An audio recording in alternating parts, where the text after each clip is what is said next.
स्वतंत्र परिनिमन में कितनी भूमिकाएं खड़ी होती है स्वतंत्र परिनिमन, और फिर भी जो है एक भाव ऐसा बनता है कि नरे श्री समय शाराय स्वानुभूताय चकास्ते चित्स हावाय भावाय सब भावंतर श्री बंधुत्व सब सिद्धे द्वचन मनोगरी पत्ते वो छामी समय पाहुड़ मिनमो सुध के गली मनिंदर। 21 नंबर का कलश है।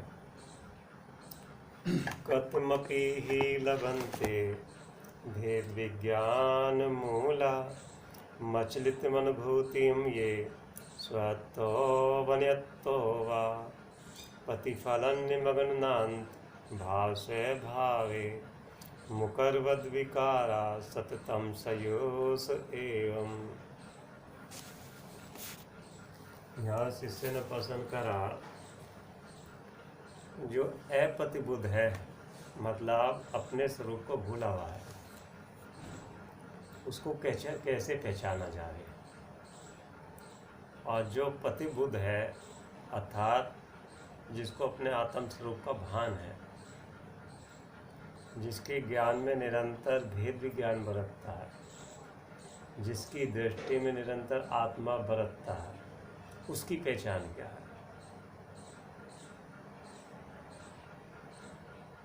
जो पुरुष अपने ही अथवा पर के उपदेश से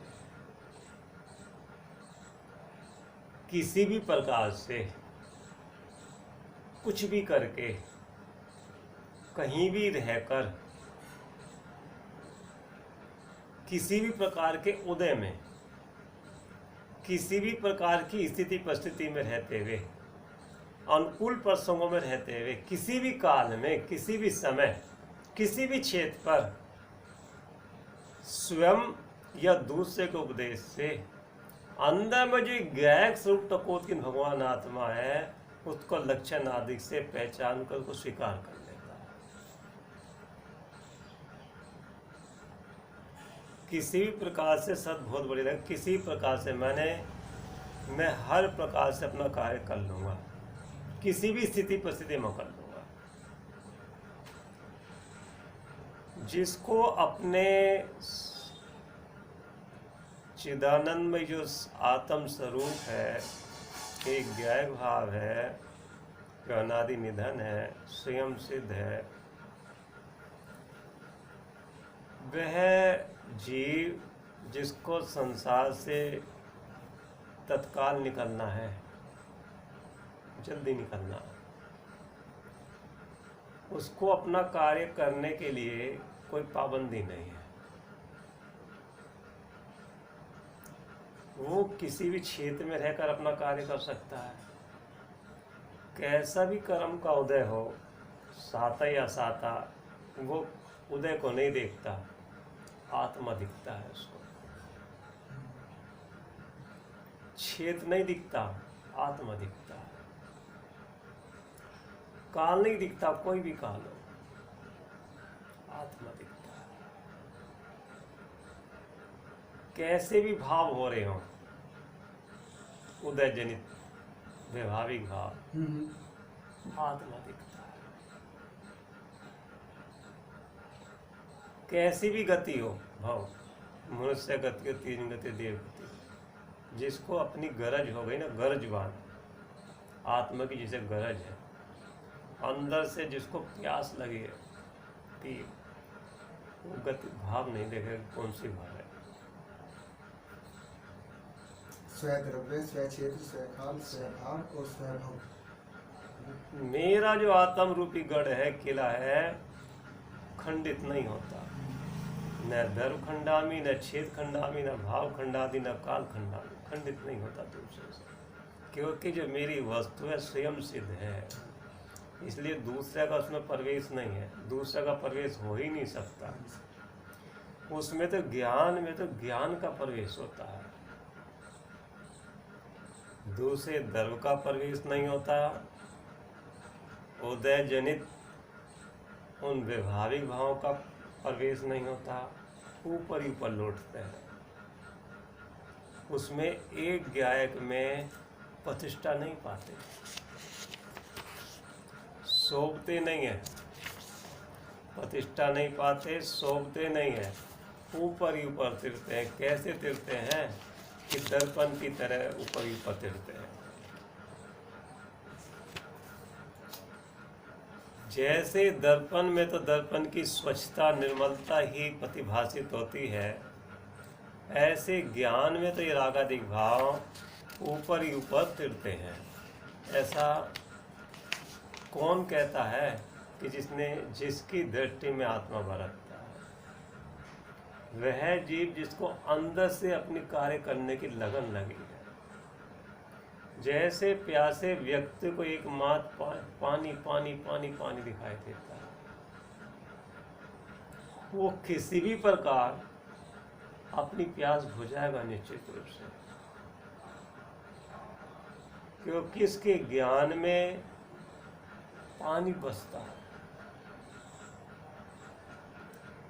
वह किसी भी अवस्था में कहीं भी बैठा हो, किसी भी समय हो, कैसे भी संयोग में हो, उन सबको लक्ष्य न करता हुआ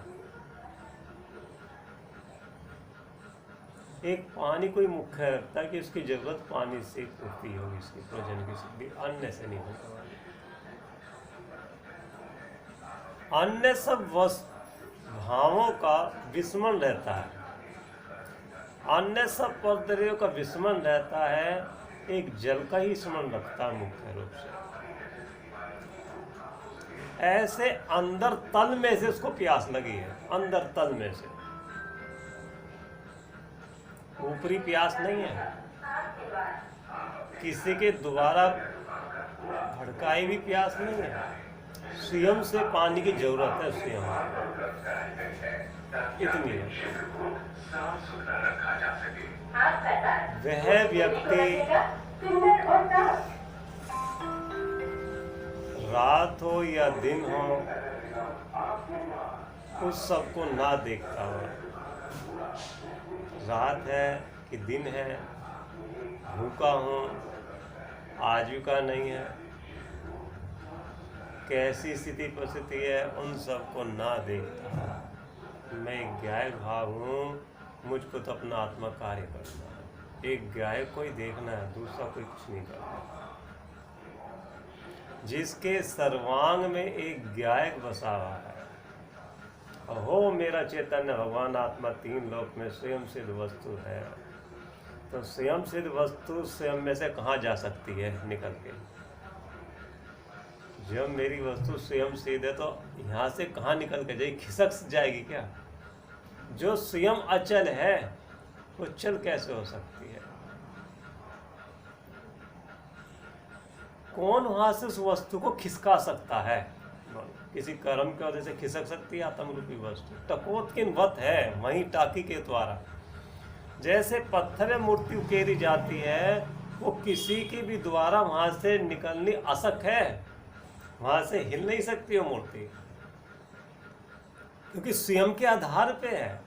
ऐसी चैतन्य मूर्ति टकोत्किन वत वहीं की वहीं अपने आधार पे है, वो किसी कर्म के वजह से चलायमान नहीं हो सकती, खिसक नहीं सकती, विचलित नहीं हो सकती। ऐसी अचल अपने ज्ञानानंद जो भगवान आत्मा वस्तु है, वह वस्तु स्वयं से ही है। वस्तु अखंडित है, खंडित नहीं होती। ऐसी अखंड वस्तु के जिसके ज्ञान में अपनी वस्तु बस गई, वह तो निरंतर उस वस्तु को प्राप्त करने के लिए प्रयास करता है, निरंतर प्रयास करता है, स्वयं से ही, या किसी के उपदेश से, क्योंकि वस्तु स्वयं है और है, हर समय मौजूद है। और अपनी वस्तु में अपना प्रवेश है तो वस्तु प्राप्त हो सकती है, पर की वस्तु में प्रवेश नहीं होता।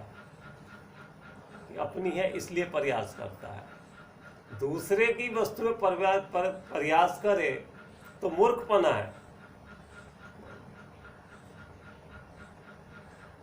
जो पुरुष माने पुरुषार्थ जिसका उछलता है, जिसका वीर्य, पुरुषार्थ वीर्य की पर्याय है ना, वीर्य गुण की पर्याय पुरुषार्थ। रुचि उसके प्राइवेट शब्द है, जब रुचि होगी वीर्य उछलता है। जो पुरुष अर्थात जिसका पौरस उछलता है, जिसका वीर्य उछलता है, किसके लिए उछलता है वीर्य? अनंत जन्म मन का भाव करने के लिए जिसका वीर्य उछल रहा है। मैं ज्ञायक स्वरूप भगवान आत्मनादि निधन स्वयं प्रभु, उसका सुख पीने के लिए जिसका वीर्य उछल रहा है। जैसे पवन जय अंजना को देखने के लिए तड़पते थे। कैसी अंजना है, कितनी सुंदर होगी, कैसा सौंदर्य होगा उसका, कैसी दिखती होगी, कैसी चलती होगी, एक बार देख तो ले उसको। उसकी सुंदरता को देखने के लिए इतनी जिज्ञासा उत्पन्न हुई कि शादी से पहले कहना उसके शिविर में पहुंच गया देखने के लिए, रोक नहीं पाया। ऐसे जिसके रोम रोम में प्रदेश प्रदेश में गायक रूप स्वरूप भगवान आत्मा बरसता, मैं गायक प्रभु हूँ, सर्वांग सुंदर हूँ। जिसकी प्रभुता वे प्रभु भी अपने वाणी में जिसकी प्रभुता कहते कहते नहीं थकते। मैं कुंद कुंद भगवान उस प्रभुता की प्रभुता कहते कहते अघाते नहीं है, उसका रथ ले लेके उसकी प्रभुता का बखान करते हैं। ऐसा स्वयं मैं प्रभु हूँ, ऐसा स्वयं प्रभु हूँ। यहाँ कह रहे जिसके आत्म प्रदेश में गायक बसा हुआ है, वो उसको देखने के लिए बेचैन है। उसके बिना उसका कैसे चले? जिसमें सुख भरा हुआ है और निरंतर जिसमें से सुख आता है, उसके बिना कैसे चल सकता है? बताओ तो सही। जो सुख का विषय है, आनंद का विषय है, उसके विरह में फिर वो व्यक्ति कितने दिन और कितनी समय तक दूर रह सकता है? उसको देखे बिना, उसका स्पर्श किए बिना, उसके मिलन किए बिना, उसका रसावदन किए बिना। मिस्री का पता लगने के बाद, उसका विषय बनने के बाद, वो चींटी अपने विषय से कितनी दूर मतलब कितनी देर तक उससे दूर रह सकती है। भले ही उसका विषय कितनी भी दूर हो, वो चींटी वहां दौड़ती है, पता लगती है उसका विषय बनते ही। उससे अलग नहीं रह सकती। वो उसका जो स्वाद है, मिठास, उसको खींचता है मिठास चींटी को, और वो खींचती चली जाती है।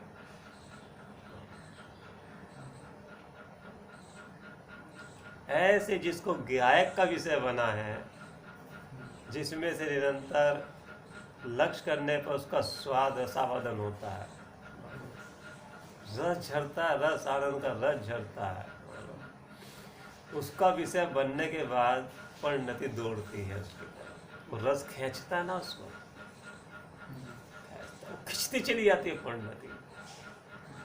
पद्धत पर भाव से खिंचा खिंचा रहता है, उदासीन रहता है,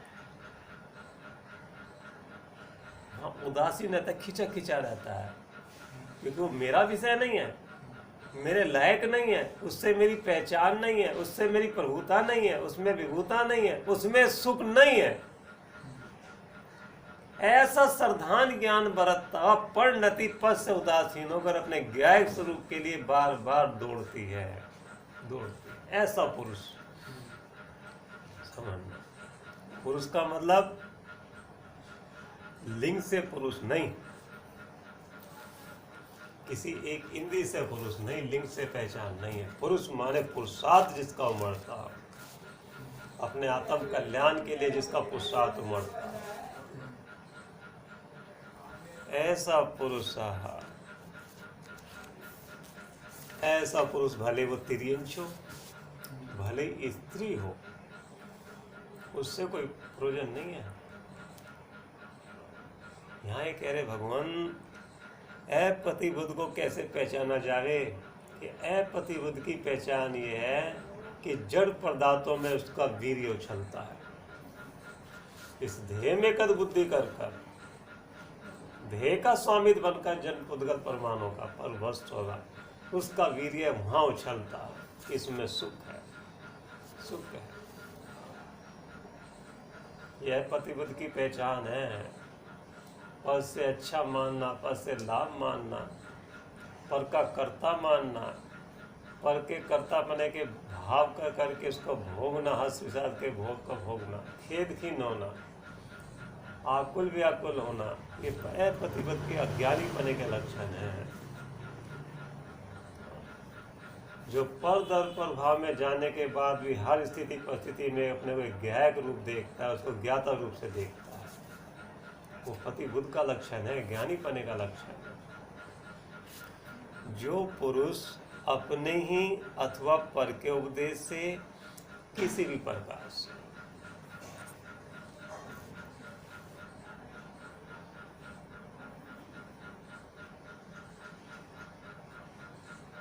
दूसरे से कहलवाता नहीं है, वो जिसको अपना कार्य करना है दूसरे से नहीं करवाएगा। उन्होंने क्या कहना चाह रहे हैं,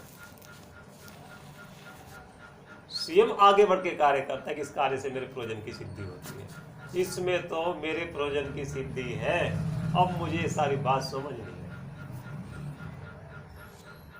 विरक्त गुरु बार बार उसे समझाते जावे और ये प्रतिबुद्ध होने वाला जो जीव है वो निरंतर समझता जाता है। ये प्रतिबुद्ध के लक्षण है। विरक्त गुरु दूसरे के उपदेश से और स्वयं के बोधित होने पर, स्वयं से या पर के उपदेश किसी भी प्रकार से हो, मुझे तो अपना कार्य करना है, मुझे अब संसार में नहीं रहना, क्यों रहूं संसार में, कौन मेरा है, किसके लिए रहूं, आखिर है कौन मेरा यहाँ पे, मैं तो एक ज्ञायक भाव, ये मेरे नहीं है, मैं इनका नहीं हूं। यहाँ कसाय भाव से नहीं कह रहा, द्वेष से नहीं कह रहा, उनका स्वरूप जान के कह रहा है कि ये जड़ पदार्थ है, जड़ पदार्थ में सुख नहीं है, और ये परदब जितने भी संयोग हैं नो कर्म, इनका संबंध बोलो कर्म के उदय से हुआ है, और कर्म के उदय से इनका वियोग हो, ये मेरे नहीं, मेरे साथ सदा रहते नहीं है, मेरे हिसाब से इनका संबंध नहीं होता, मैं इनका कर्ता नहीं, कर्यात नहीं, मोदक नहीं, नहीं मेरा इनसे कोई संबंध, मैं तो एक ज्ञायक भाव हूं। ऐसे पर दर्व योग के बीच में रहता, पर दर्व का ज्ञाता होता हो और पर भाव को जानता हुआ अपने स्वरूप को मुख्य कर कर उसका रसावादन करता, किसी भी प्रकार से करता ही। भेद विज्ञान जिसका मूल उत्पत्ति कारण है, भेद विज्ञान मूल में जिसके है, भेद विज्ञान तो पति समय हो रहा है, ऐसा पर में भेद ज्ञान हो रहा है, ऐसा कोई समय नहीं जाता जिससे भेद विज्ञान ना होता, पति समय हो रहा है, लेकिन स्वपर का भेद विज्ञान हो रहा है, जड़ और चेतन में भेद विज्ञान हो रहा है कि जड़ जड़ में भेद विज्ञान हो रहा है।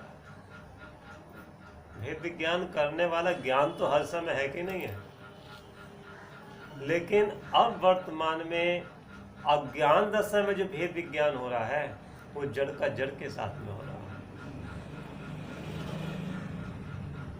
अपने स्वार्थ के लिए इस पुद्गल पदार्थों में सुख बुद्धिमान का अपने स्वार्थ की सिद्धि के लिए जड़ पदार्थों भेद विज्ञान करता है, किसी को अच्छा कहता है, किसी को बुरा मानता है, किसी में राग करता है, किसी में द्वेष करता है, अनंत संसार का कारण है। ये प्रतिबुद्ध का, ये अप्रतिबुद्ध का लक्षण है, इससे पहचान होती है। भेद विज्ञान जिसका मूल उत्पत्ति कारण है, भेद विज्ञान के मूल में, भेद विज्ञान का मूल किसका कारण है, भेद विज्ञान का मूल अतिन्य आनंद सुख का कारण है। उत्पत्ति होती है किसकी होती है, भेद विज्ञान करने से आत्म सुख की, अतीन्द्रिय सुख की उत्पत्ति होती है। तो वो सुख की जो उत्पत्ति का कारण है वो भेद विज्ञान है। जे पूरब से गए आगे जाइए, सो स महिमा ज्ञान तरी मुनि नाथ कहे। जितने भी जीव सिद्ध हुए हैं, सुखी हुए हैं, हो रहे और आगे होंगे, एक स्वपर भेद विज्ञान करने से ही होंगे। स्वपर भेद विज्ञान के बिना प्रभु, स्वपर भेद विज्ञान की धधक, उसकी उग्रता, स्वयं में स्वपन आवे और पर में परपन आवे, इसका नाम भेद विज्ञान है। वस्तुओं में भेद तो है, वस्तु अभेद नहीं है। अपनी वस्तु तो ज्ञान दर्शन आदि से अभेद रूप है। ऐसी पुद्गल आदि वस्तु अपने मूर्तिक को लेवे ईश्वर गण से अभेद है। लेकिन चेतन वस्तु और अचेतन वस्तु वो दोनों भेद रूप। एक क्षेत्र में रहते हैं, इनकी दोनों जाति अलग अलग है, इसलिए उनमें भेद है। तो जिसमें भेद है उसमें ही भेद करना पड़ेगा। अभेद में भेद नहीं कर सकते, उससे कोई प्रयोजन की सिद्धि नहीं होती। दो जाति अलग अलग है तो दोनों में भेद है। गुण भेदों का, कार्य का भेद है, स्वभाव का भेद है, लक्षण का भेद है। तो उसमें भेद करना, भेद का ज्ञान करना, भेद तो है। दो वस्तुओं में चेतन अचेतन में भेद तो है अपने अपने लक्षण से, उसका ज्ञान करना, सम्यकपणे ज्ञान करना। अभी जो वास्तव में जो ज्ञान है झूठा ज्ञान है, झूठा कि सावधान झूठा है। कहता है ये जड़ वस्तु मेरी नहीं है, ये पुद्गल वस्तु मेरी नहीं है, पर धर्म है, ऐसा कहता है। मैं चेतन वस्तु में ज्ञान दर्शन पाया जाता है, ऐसा ज्ञान है। लेकिन वो ज्ञान झूठा है। क्यों झूठा? कि सावधान झूठा है वर्तमान में। तेरा ऐसा कहना झूठा है। क्यों झूठा है? कि तेरा सावधान भी झूठा है, अभिप्राय झूठा पड़ा है। ऐसा भेद विज्ञान जिसका मूल उत्पत्ति कारण है, ऐसे अपने आत्मा की अविचल अनुभूति को प्राप्त करते हैं। अविचल के आशय से अनुभूति भी कैसी है कि अविचल है। कि अनुभूति अविचल कैसे हो सकते हैं? अनुभूति तो क्षणिक है, लेकिन जिसकी अनुभूति की वो अविचल है। क्षणिक वस्तु की अनुभूति नहीं होती, त्रिकाली वस्तु भी है। तो क्षणिक है, उसकी क्या अनुभूति करने जाओगे? उसी समय वो नष्ट हो जाएगी वस्तु। अनुभूति करने वाली पर्याय का नाम क्षणिक है, लेकिन जिसको अनुभूति कर काई वो पर्याय, उसका स्वाद अविचल है, त्रिकालिक है। ऐसे अपने स्वरूप का रसावधन करते करते करते वो परिणति भी उसमें जाके विचल हो जाती है, वहां से चलायमान नहीं होना चाहती। और परिणति वहां से चलायमान हो जावे, वो सुख चलायमान नहीं होता, स्वाद उसका वो तो अविचल है, उसका स्वाद। ऐसे अनुभूति को प्राप्त करते हैं वे ही पुरुष दर्पण की भांति। उनके ज्ञान में अनेक लोकालोक झलकता हो, उन लोकालोक के दर्पण पर्याय उनके ज्ञान में झलकते हों, तदपि वे उसमें प्रतिष्ठा को प्राप्त नहीं होते, विकार को प्राप्त नहीं होते। सकल गे गायक तदपि निजानंद रसली, सो जिने जयवंत हो।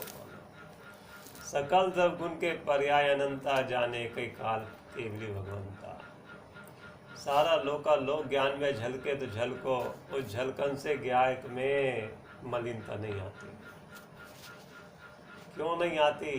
कि गायक में तो गायक है, वो तो माँ, उसमें उनकी झलकन है, प्रतिबिंब है। वस्तु उठकर अपने गायक में नहीं आ गई, वो अग्नि झलकती है, अग्नि का वो आकार दर्पण में, ज्ञान रूपी दर्पण में झलकता है, लेकिन अग्नि नहीं आ गई। अग्नि गरम है, उष्ण है, लेकिन ज्ञान उष्ण नहीं होता, ठंडा नहीं होता। ऐसा जो पर द्रव्य से अपना बुरा होना मानता है, पर भाव से अपना बुरा होना मानता, उसका नाम अज्ञान है। झलकने वाले अपने ज्ञान में होते हुए प्रतिबिंबों का, ज्ञों का, उनसे बुरा मानना, अच्छा बुरा मानना अज्ञान है। मेरी बात क्या कह रहे हैं? क्योंकि गायक में तो गायक है, और जो पर वस्तु है वो केवल अपने ज्ञान में झलकी है, और झलकन से गायक का अच्छा बुरा नहीं होता। अच्छा बुरा जो होता अपने परिणामों से होता है। तो जब अपने परिणामों से अच्छा बुरा होता है तो फिर पर वस्तु का अच्छा बुरा मानने की तेरी कल्पना ये तेरी झूठी है, यह अज्ञानता का लक्षण है। किसी से राग करना और किसी से द्वेष करना, तो कौन वस्तु और कौन वस्तु बुरी है? जड़ वस्तु है। ना कोई वस्तु अच्छी है ना कोई वस्तु बुरी है, वस्तु तो वस्तु है, पुद्गल पुद्गल है, जीव जीव है। ऐसा जिनको प्रत्येक वस्तु के बारे में सब में ज्ञान हुआ है, जिसका जैसा स्वरूप है वैसा जानते हैं, वैसा मानते हैं, और वैसा जान मानकर ज्ञाता होकर अपने स्वरूप को वे देते हैं, तो विकार को प्राप्त नहीं होते हैं। हो तो हो, ये दर्पण में एक प्रकार के गे झलकते तो झलकने तुम दो, झलकन से कोई नुकसान नहीं है दर्पण में। ऐसे यहाँ जो कह रहे हैं, जो पुरुष अपने ही अथवा पर के उपदेश से किसी प्रकार से, जिसका निर्णय सच्चा हो गया, पहले निर्णय सच्चा होता है स्वयं से और दूसरे का उपदेश सुनकर। निर्णय सच्चा होगा तो ज्ञान सच्चा होगा, और ज्ञान सच्चा होगा तो सावधान ज्ञान आचरण तीनों सच्चे होंगे, अनुभव भी सच्चा होगा। अभी तो निर्णय सच्चा नहीं है।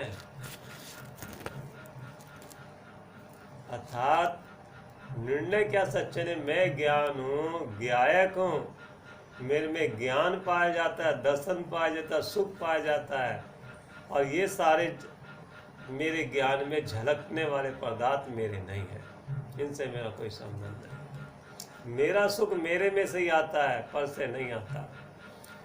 मैं अनादि निधन वस्तु स्वयं वस्तु हूँ, तो जैसे मैं वस्तु हूँ ऐसे पुद्गल धर्म अधर्म कास्ट काल भी वस्तु हैं, उनकी भी सत्ता न्यारी न्यारी है, उनका पनमन भी न्यारा न्यारा है। ऐसा निर्णय भी सच्चा नहीं है।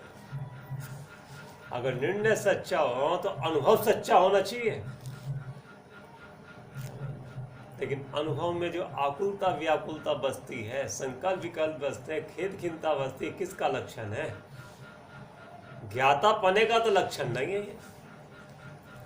अगर ज्ञातापन न हो परदल के परिमन से, तो समता समरस रहना चाहिए परिणति में, लेकिन समरस न रहकर आकुल व्याकुल होना ये ज्ञातापने का लक्षण नहीं है, ये तो कर्ता भोक्ता का लक्षण है। अपने ही अथवा पर के उपदेश से किसी प्रकार से भेद ज्ञान करके पहले निर्णय सच्चा करे। निर्णय सच्चा, उसका फल, उसकी उत्पत्ति अतिन्य आनंद की प्राप्ति है, उसके बिना नहीं हो सकता।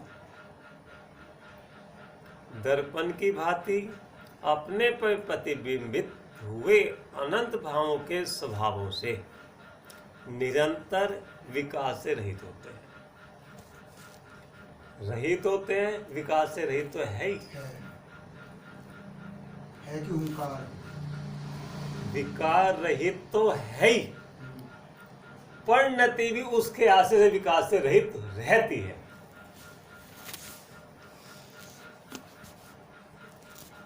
निरंतर एक गायक भाव का जो प्रवाह है, शांत जो प्रभाव, तो विकास से रहित है ही।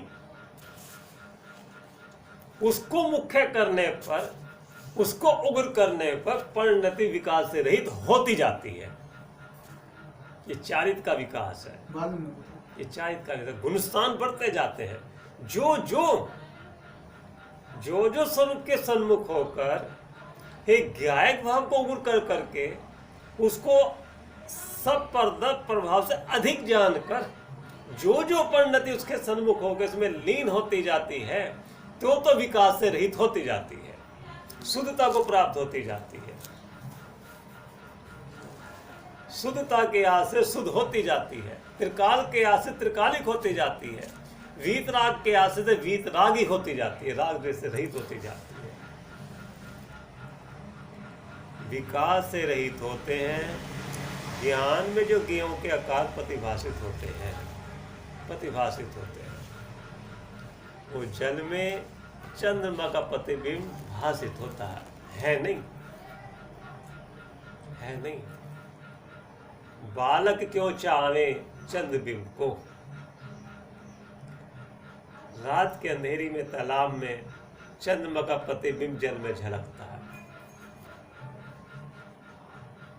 और कोई बालक उस जल में प्रतिबिंबित हुए चंद्रमा को देखकर चंद्रमा को लेना चाहे जल में से, वो तो हो ही नहीं सकता।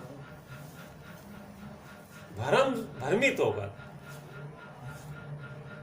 तो आचार्य तो बालक है, उसे मालूम नहीं है चीर का कि जल में जल है, जल में चंद्रमा नहीं, चंद्रमा तो वहां है अपने स्थान पर। वो अपने अस्तित्व को छोड़कर कैसा आ सकता है? वो तो बालक है, उसकी चेष्टा वो ऐसा करे तो बालक समझ के छोड़ देते हैं। लेकिन तू तो बालक नहीं है, जो ज्ञान में झलकने वाले प्रतिबिंब को देखकर झपट्टे मारता है, उनसे जुड़ान करता है। जैसे जल में जल है, ऐसे ज्ञान में ज्ञान है, ज्ञान में कोई दूसरा नहीं है। ऐसा जिसको निर्णय सच्चा हुआ, और निर्णय सच्चा होने पर ज्ञान और आचरण सच्चा होता है। वो किन्हीं परदर को न हटाते, न रखते, न पनमन करते, होते हुए जगत के पनमन में ज्ञाता रहते।